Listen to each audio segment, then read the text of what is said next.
Cette semaine, à l'émission Dans notre coin, on découvre une nouvelle saveur de thé en compagnie de Maryse Deneau. On se déplace au restaurant Top Shot pour y découvrir leur spécialité. Et la question bonheur de la semaine, qui représente un modèle pour vous et pourquoi?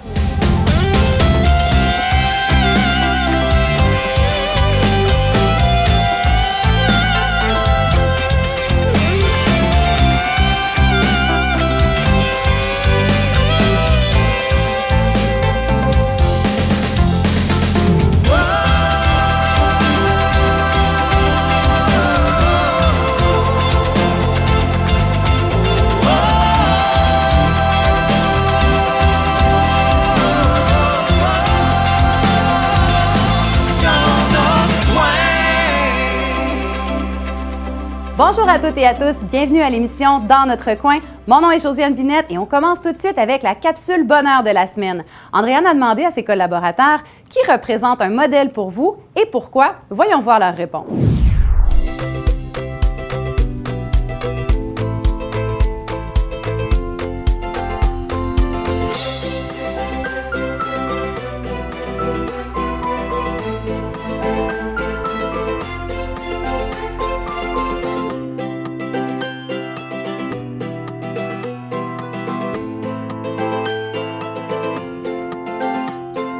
Celle qui représente un modèle à mes yeux, c'est Cora Tsouflidou. Cora des restaurants Cora. Mais c'est pas son empire qui est un modèle, c'est la femme. C'est Cora, une femme de cœur qui s'est réinventée à 40 ans. Quand son mari est parti et qu'elle était toute seule avec ses 3 adolescents, elle s'est réinventée. Elle a ouvert un restaurant. Puis ce que j'admire de cette femme-là, c'est son souci du détail, c'est le respect des gens. Elle est toujours à l'écoute des gens. La plupart de ses menus sont inspirés de ses clients ou de ses enfants qui lançaient des idées un peu folles. Elle prend grand soin d'avoir des aliments de qualité, bien préparés, bien présentés. Oh, c'est une femme de cœur que j'adore. Puis là, c'est sûr, c'est plus elle qui s'occupe des restaurants, c'est son fils. Puis le confinement, elle a trouvé ça difficile, donc elle s'est mise à écrire et à publier ses écrits. Et j'adore ses plumes. C'est vraiment une femme de cœur, puis elle est belle comme un cœur.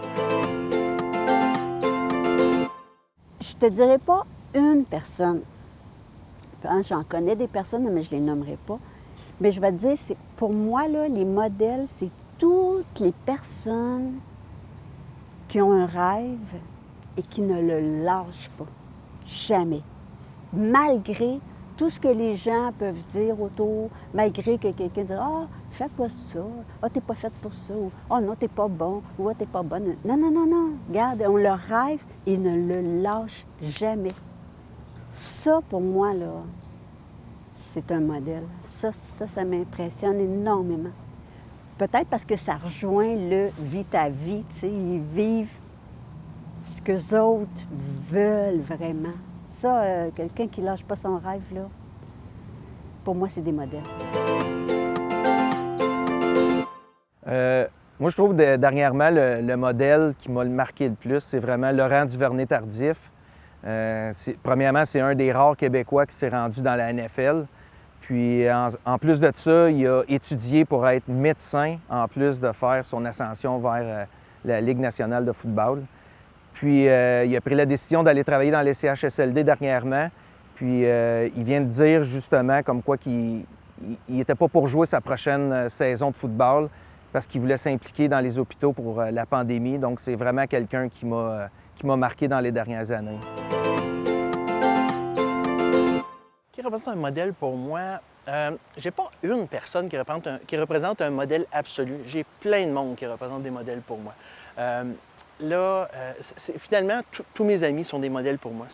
Donc, si vous êtes un de mes amis, vous êtes un modèle pour moi.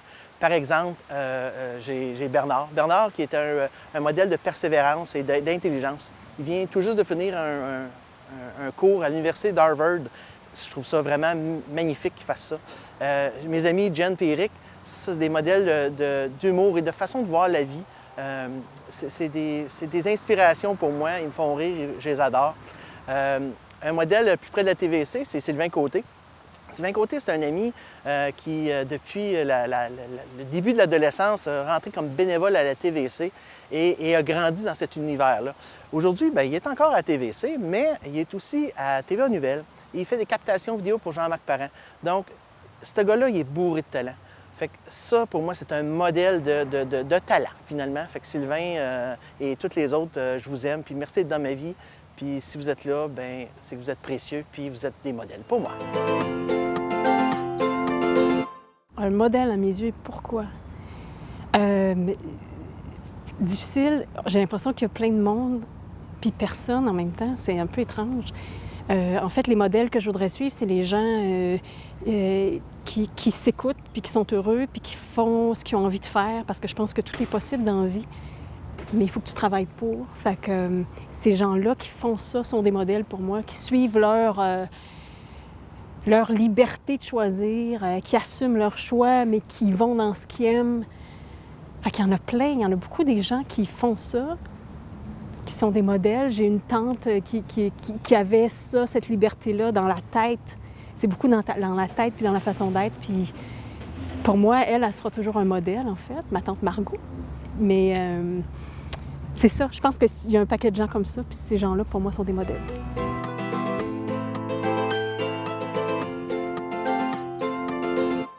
Rejoignons maintenant notre collègue Francis Legault en compagnie de Maxime Hébert à la brasserie Sir John. Il va y découvrir les bières Imperial Stout, Black is Beautiful et Pour Some Chocolate On.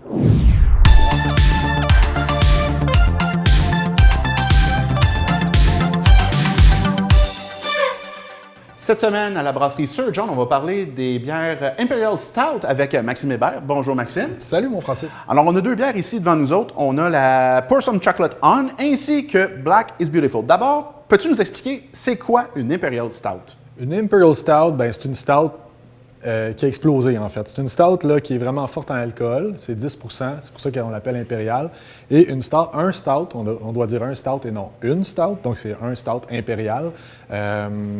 C'est du grain qui a été torréfié, donc ça donne une couleur très noire à la bière. Ça ressemble à de l'huile à moteur. C'est le résultat recherché. Puis c'est une bière souvent très forte en alcool, mais aussi très sucrée. Donc ça va goûter soit le café ou le cacao ou n'importe quel autre aliment qui est utilisé pour la conditionner. D'accord. Et j'ai lu aussi que Imperial Stout, ça venait aussi du fait que les bières étaient brassées en Angleterre et envoyées à l'Empire impérial russe du Tsar au 18e, 19e siècle. C'est un autre type, en fait, de la Russian Imperial Stout. C'est un peu différent de la Imperial Stout. En tout cas, je connais pas toute l'histoire, mais tu as peut-être raison, absolument. D'accord. Et donc, vous avez ici différents styles. Donc, on a deux exemples aujourd'hui. Pour Some Chocolate On. Tu me parlais qu'il y avait un petit côté d'orange là-dedans. Oui, c'est exactement. La Pour Some Chocolate On, c'est une bière qu'on a sortie pour le premier anniversaire, le 4 juillet. Donc, c'est ça, c'est une bière à l'orange. Il y a du zeste d'orange, il y a du sirop d'érable, il y a des noisettes rôties, de la vanille de Madagascar, du lactose aussi pour donner sa rondeur, tout ça, puis aussi du cacao. D'accord. Et pour ce qui est de la Black is Beautiful, c'est une bière que vous avez brassée, mais avec un petit côté, social, si on peut dire. Ouais. Parle-moi un peu de l'initiative de la brasserie Weathered Salt Brewing de San Antonio qui a parti un mouvement de bière noire. Exactement. En fait, c'est pour le mouvement Black Lives Matter. Donc, on s'est joint au mouvement. Là, il y a plusieurs brasseries qui ont suivi aussi. Donc, c'est ça, on a brassé un stout. Puis chaque canette vendue, 50 sous est remis pour la cause. Donc, ça nous tenait à cœur. On trouve ça important.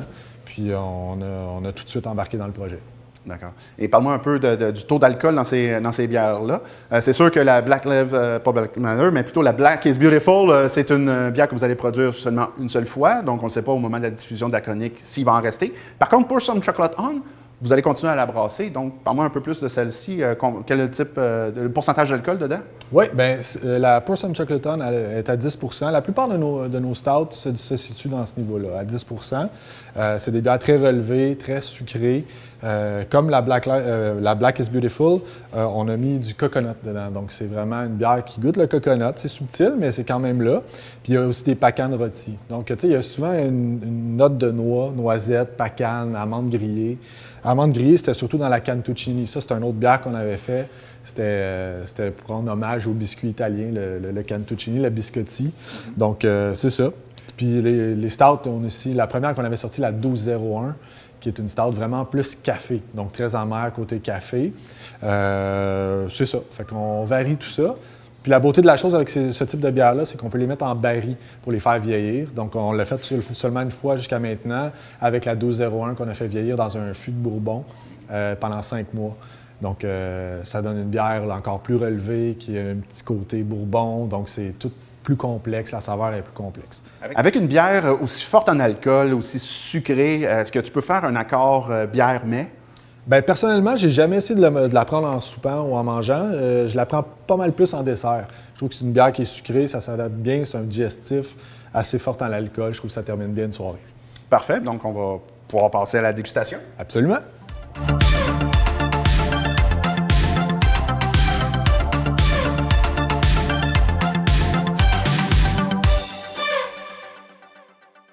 Eh bien, à ta santé, Maxime. À la tienne, mon Francis, merci. Merci.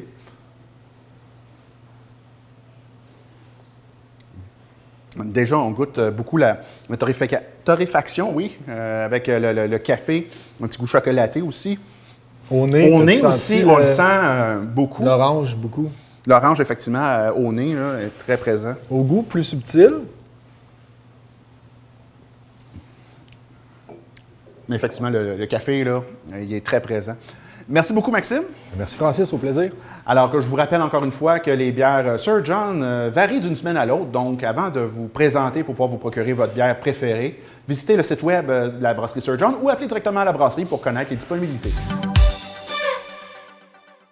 Cette semaine, notre collègue Carl Bissonnette s'est rendu au restaurant Top Shot pour y déguster leur spécialité, la demi-côte levée. Bienvenue aux Chroniques gastronomiques d'Argenteuil. Aujourd'hui, nous sommes en plein cœur de la chute au restaurant-bar Le Top Shot.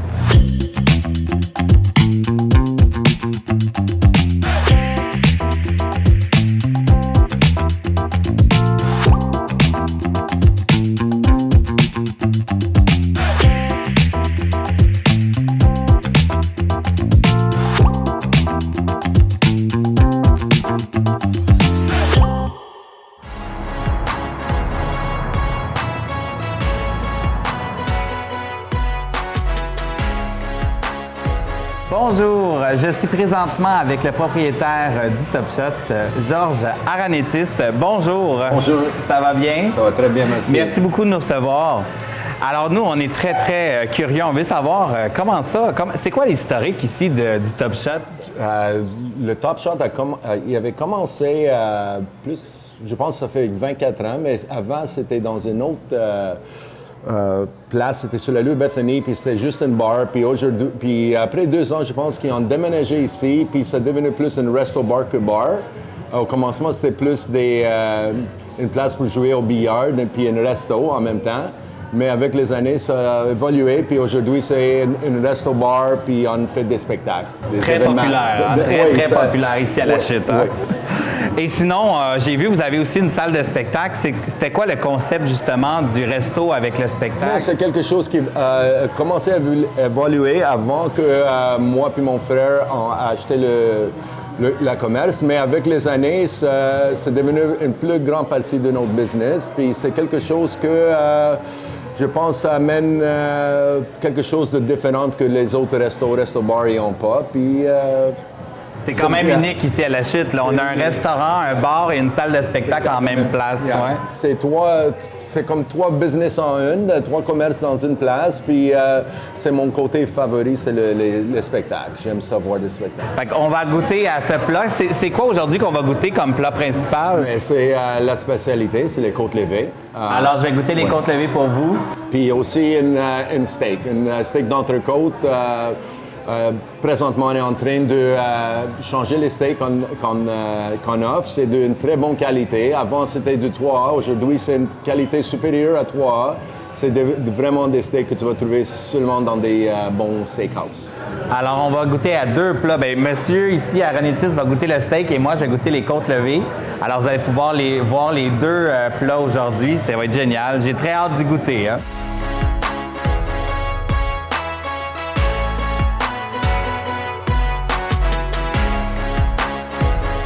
Alors, ben, et voilà nos plats principaux. Alors, moi, j'ai les côtes levées. Alors, côtes levées qui sont faites maison, bien sûr, Oui, hein, évidemment. oui. Et moi, je sais qu'elles sont excellentes parce que je suis déjà venu ici en manger. Et on ne peut pas avoir la recette du chef, par contre. Hein? C'est secret. Hein? On n'a pas le droit. Hein? Alors, je vais goûter pour vous, les amis, à la maison. Ça a l'air tellement bon, là. Bon, j'y vais, je prends un morceau. Je voulais y aller avec les mains, mais là, je vais être poli pour la télé. Ils sont vraiment bonnes. Et les côtes levées, c'est le mercredi. Ah, il y a un spécial le mercredi sur les côtes levées. C'est pas tout le temps, mais on le fait pendant quelques mois par année. OK. Puis présentement, oui, ils sont en spécial, le demi-côte que vous êtes en train de manger. Puis il y a le côte complète, c'est une plus grande portion. Les 2 sont en spécial. Il y a un rabais de 6 $ sur les côtes levées, puis 4 sur le demi-côte. Wow! Fait que dans le fond, il faut venir manger les mercredis les côtes levées ici au Top Shot. Puis c'est aussi disponible pour la livraison aussi. Et voilà, vous pouvez même l'apporter chez vous. C'est génial. C'est très bon. Puis on a le choix de pommes de terre, des légumes. Ou du riz. Ou du riz. Avec. Alors, d'où venait l'inspiration d'avoir un plat de côtes levées comme emblème du Top Shot? Parce que vous êtes connu vraiment pour les côtes levées. Mais c'est une recette qui était là avant que j'arrive. C'est quelque chose qui a vraiment changé le Top Shot d'une bar à resto-bar. C'est les côtes levées qui étaient le gros succès côté restaurant pour le Top Shot. On est vraiment connu pour les côtes levées. Il y a du monde qui vient de loin juste pour manger les côtes levées ici. Même de Montréal. Même de Montréal, puis c'est vrai. Puis c'est ça, je pense que presque 50% du monde qui vient manger ici, il y a des côtes levées dans leurs assiettes. Ah oui, ça, je suis sûr. Alors, pour terminer, si les gens veulent avoir le menu ou faire des réservations, avez-vous un site Internet ou un compte Facebook? On a un site Internet, letopshot.com, puis on a aussi une page Facebook. Puis aujourd'hui, le menu, c'est tu dois l'ouvrir avec un téléphone. On n'a plus de menu en papier, qu'il faut juste l'ouvrir avec le téléphone. Comme ça, on n'a pas besoin de jeter les menus ou de les nettoyer tout le temps. Au moins, c'est plus sécuritaire. Si vous venez au Top Shot, amenez votre téléphone intelligent pour avoir le code QR pour le menu. Sinon, sur Internet, il est là. Oui, il est là sur le Facebook. Tu le vois tout de suite. Tu peux l'ouvrir là-dessus aussi. Bon, ben c'est bien. Alors, vous pouvez aller voir sur Internet, voir le menu, mais sinon, venez juste manger des côtes levées. Vous allez voir, c'est très, très bon.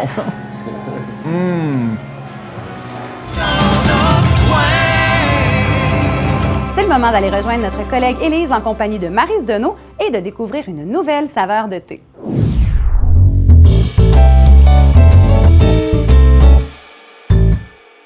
Mais bonjour tout le monde, je me trouve en compagnie de Maryse Deneau, notre sommelière en thé. Bonjour Maryse. Bonjour Élise. Ça va bien? Oui, ça va bien. Oui. Maryse, tu nous amènes où aujourd'hui? On s'en va en Colombie. En Colombie? Oui, en Colombie. Vas-y. En Colombie, on a le thé vert ici et on a le thé noir, le bitaco vert et le bitaco noir. OK. Savais-tu que les plantations de thé en Colombie sont nichées à plus de 1800 mètres d'altitude? Wow! Oui, près des Andes. Et il paraît même que lorsque la neige fond, ça nourrit la plantation de thé. OK. Mais ça semble être la même sorte de feuille, mais elle a été oxydée. Oxydée, et voilà, c'est le mot que je cherchais. Le thé vert, il paraît, on sait comment que la Colombie, elle est resplendissante. Oui. Hein? Eh bien, il paraît que le thé vert a un parfum naturel de la Colombie. Tandis que le thé noir, on peut déceler une petite nuance de chocolat. Oh. C'est à découvrir. Oh oui! Bon, ben allez. Je vais goûter à ça. OK. On va commencer avec le vert. Il a l'air pâle, là? Oui, oh oui. C'est pas comme le vert qu'on a vu l'autre fois, là, qui était un vert flash, là. Et voilà. Ça a l'air être doux. Bon, ben, cheers.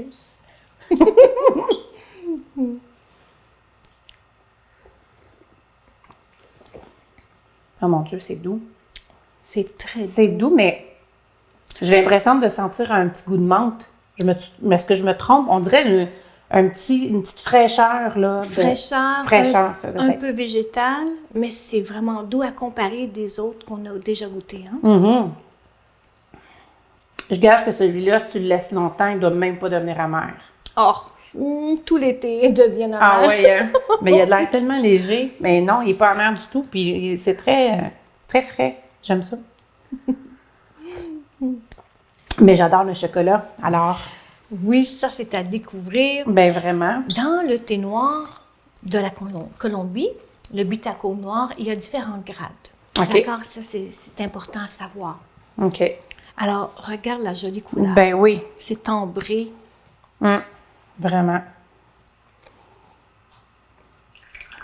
Alors, j'ai hâte d'avoir ton avis sur celui-là.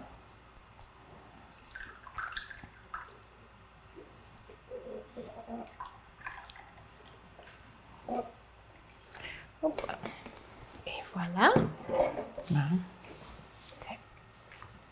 Alors, goûtons. Déjà, j'aime l'odeur. Oui, hein?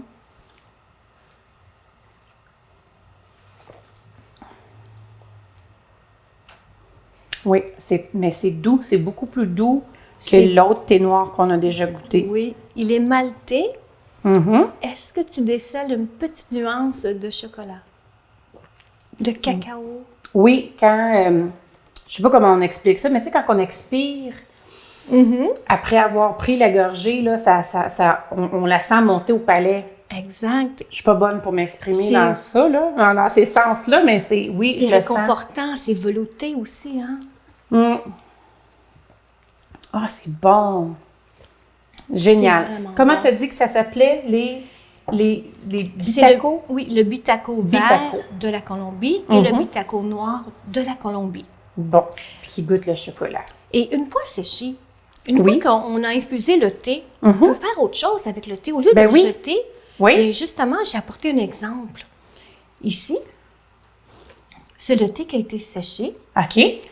On peut Qui a faire... déjà été infusé, là. Oui, Tu t'en es infusé. déjà servi, OK. Exactement. Et qu'est-ce qu'on peut faire? Eh bien, avec une huile essentielle, on fait un pot pourri. Ben oui, On mais met puis les c'est tellement petites beau en plus. Oui, exact. Bonne on met idée. quelques petites gouttes et le tour est joué et on a un petit pot pourri. Alors, pas de gaspillage. Non, pas de gaspillage. Ah ben génial. Ah merci, t'es fine. Ça fait plaisir. À la Alors, semaine prochaine. à la semaine prochaine.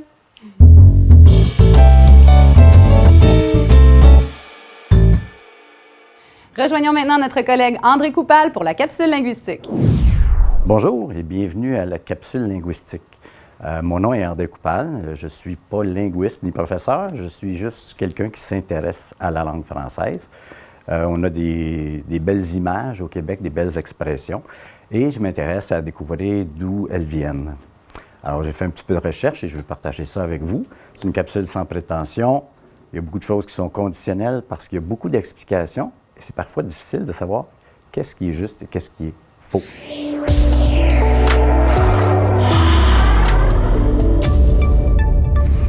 Vous connaissez peut-être l'expression « prendre des vessies pour les lanternes ». Ça, c'est comme quand on dit « prends-moi pas pour une valise » ou on dit « il ne faut pas prendre des vessies pour les lanternes ». Ça veut dire qu'il ne faut pas penser qu'on peut nous berner, on n'est pas si naïf que ça.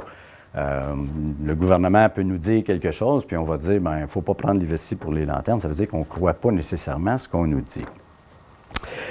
D'où ça vient? Il faut revenir au 13e siècle, l'époque où on utilisait « vendre vessie pour lanterne ». À cette époque-là, on faisait sécher les vessies de porc ou de bœuf sur des cordes pour servir de récipient. Elles pouvaient même utiliser comme lanterne parce que ça devenait transparent et quand on mettait une bougie dedans, ça avait l'air d'une lanterne.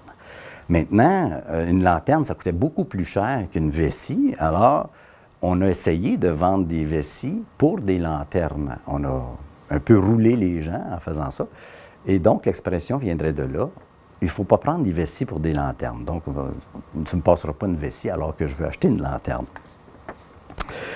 Donc, peu importe l'expression, de toute façon, au 13e siècle, on essayait encore de... On prenait les gens pour des pigeons. Il y a une autre explication dans le projet Voltaire, qui est un service en ligne de formation à l'orthographe. On y dit qu'avant le Moyen Âge, on utilisait les vessies de porc mâle, car les vessies de femelle étaient trop fines, comme contenant les outres, pour leur qualité d'étanchéité et de praticité. Dans l'ancienne langue française, la lanterne était une histoire inventée, creuse et vide, comme la vessie. La comparaison entre ces deux mots a donc donné cette expression. Alors, vous voyez, encore une fois, il n'y a plus une expression, mais la signification est la même. On veut berner quelqu'un ou on profite de la naïveté de quelqu'un.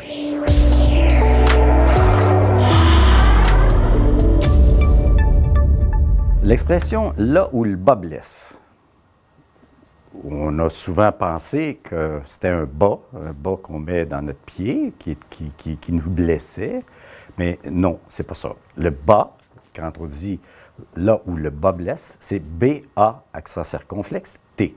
Et le bas, c'est une selle en bois qu'on mettait sur le dos des ânes ou des mulets pour transporter soit des personnes, mais surtout des matériaux. Et souvent, parce que c'était en bois, et même si on mettait une toile ou un tapis en dessous, l'âne se blessait, et on disait c'est là où le bas blesse. Quand on avait trouvé où il avait mal, on disait c'est là où le bas blesse. Donc, maintenant, cette expression-là est consacrée pour dire qu'on a trouvé l'origine d'un mal ou qu'on a trouvé un problème, quelque chose qui crée une difficulté. On dit, ah ben c'est là où le bas blesse. Alors, c'est ça. J'ai une petite photo, je ne sais pas si on peut montrer. Le bas, on voit ici, comme ça, c'était une selle en bois qu'on mettait sur le dos des ânes et des mulets. C'est toujours utilisé, si on va en Grèce, dans les îles grecques, on en trouvera.